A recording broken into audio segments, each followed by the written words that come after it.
This is about your temporary animal totems. I've noticed so many of us love talking about this, myself included.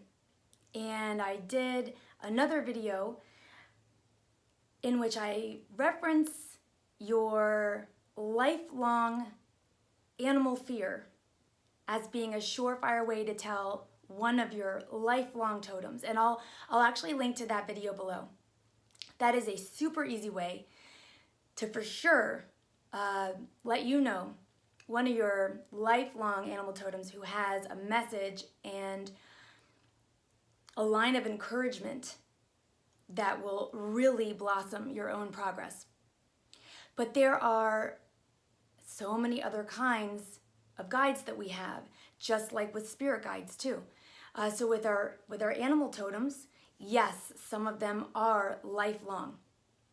There are also others that come to us for specific purposes in specific times. Temporary guides, temporary totems.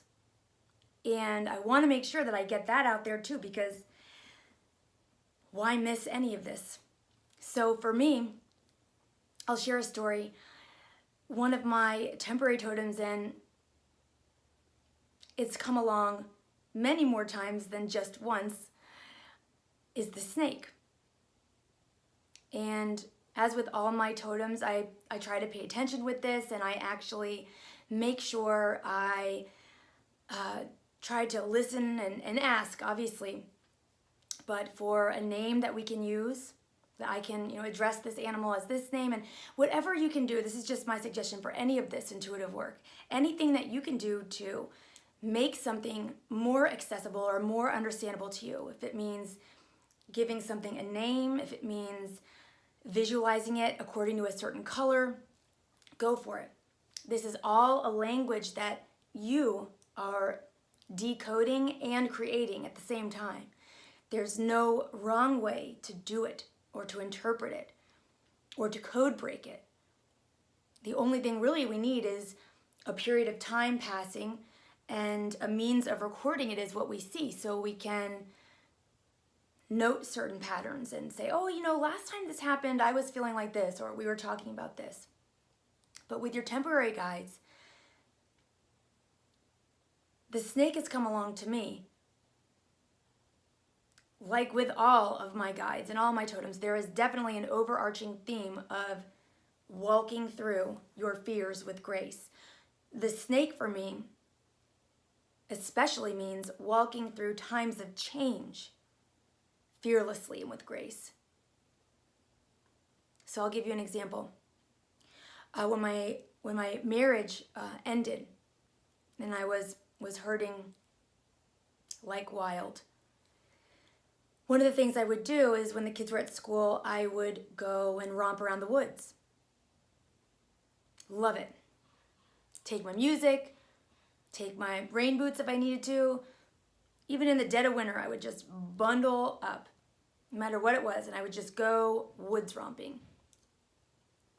And in 1 week's time, two things happened with the snake. One was I was walking along the trail, and I got to a beautiful opening. I was just about to jump into this field, jump through it, go through it, whatever.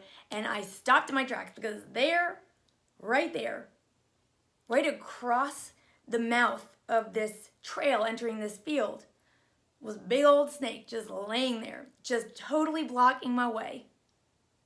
And we just sat there, we had a face off. It's like, I'm not going anywhere. I definitely am going in that field.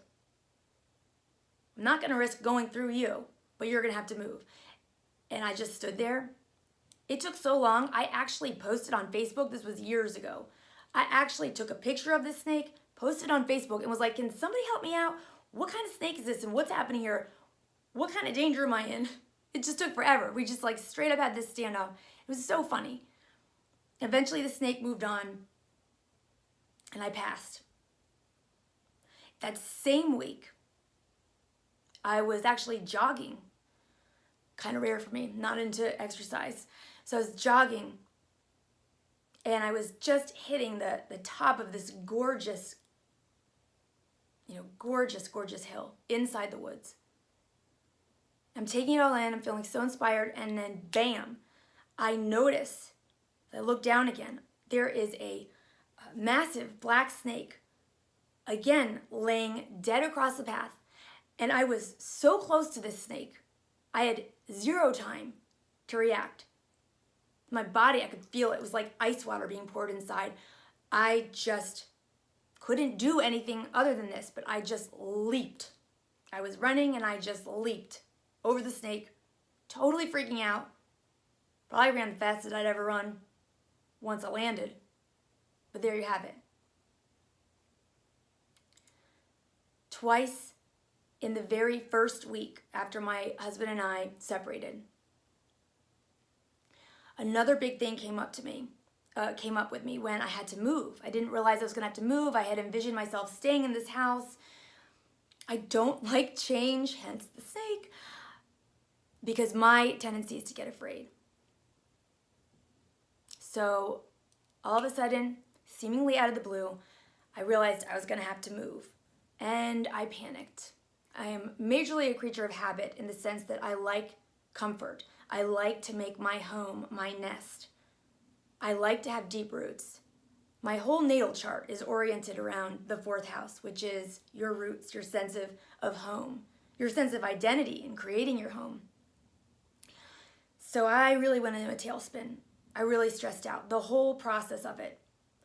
Even the idea of keeping my house clean with a 2- and 3-year-old. It was insane. I used to have to vacuum us backwards out of the house. I'd have them stay on this tiny little round mat in our foyer.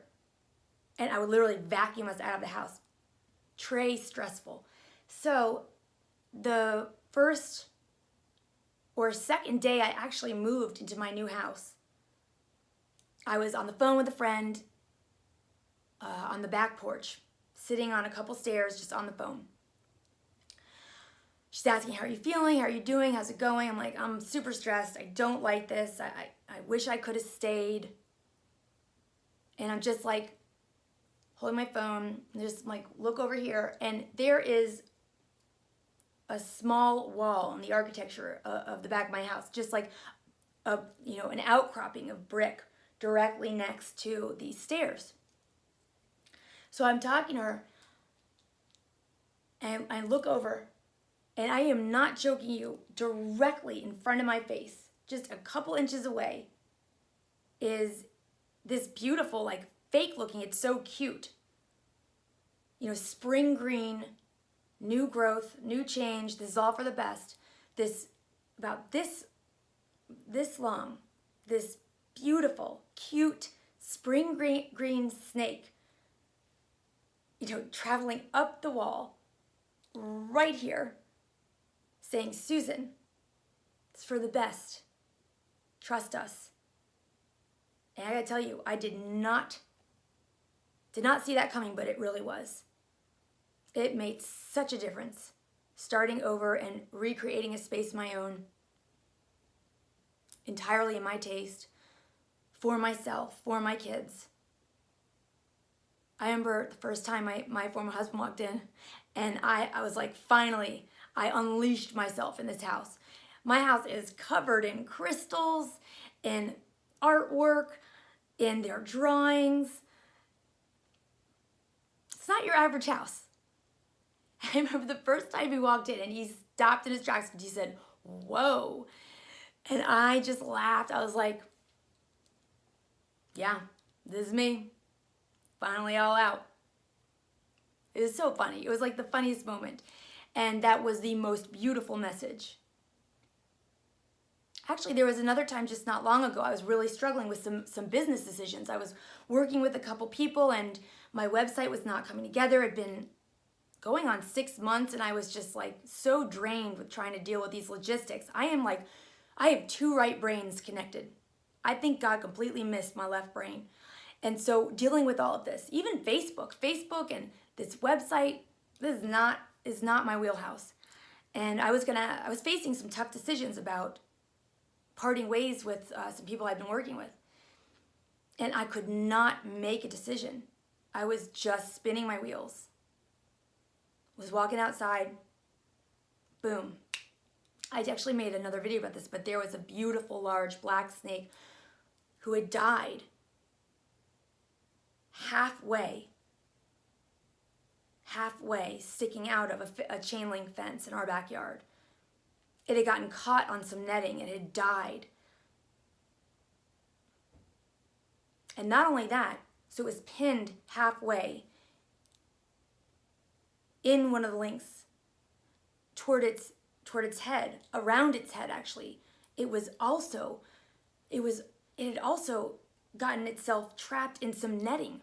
It was double stuck on this fence. It was a profound image, so unexpected. I cannot even tell you. I went out there and put some dried roses and I said some prayers and I was just like, thank you for your sacrifice.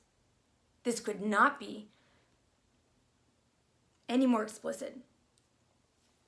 And that was a huge moment for me where my guides were like, listen, you drain out your energy and become incredibly anxious when you do not use your own discernment to come to a decision and then take action. Fence sitting drains you and makes you anxious. And that was, again, it was this incredibly poignant and impactful and beautiful moment where this snake had woven its death in such a manner that it coincided with a great lesson for me. I was not handling the change of establishing a business well, and I was allowing it to really make me spin out. So if you're going through something, if you experience a very powerful but seemingly isolated experience with an animal, do not discount that because it's only the one time. Try to make note of it. Try to write it down, try to record it, journal it, and then take a minute and look back. If something profound and unusual, unexplainable, and really powerful happens with any kind of animal, if you take a moment to look backwards, I bet you'll find that's not the only time that animal has intersected with you intentionally for the purposes of helping. So we've got lifelong totems, of course, but we also have a host of temporary or specific animal totems that come along as beautiful reminders. We are guided and cheerleaded on so many levels and in so many ways. It's incredible. So I just want to make sure you guys are all on the lookout for this kind of a guide too. All right, all my thanks and love. Hit like and subscribe, and talk to you soon.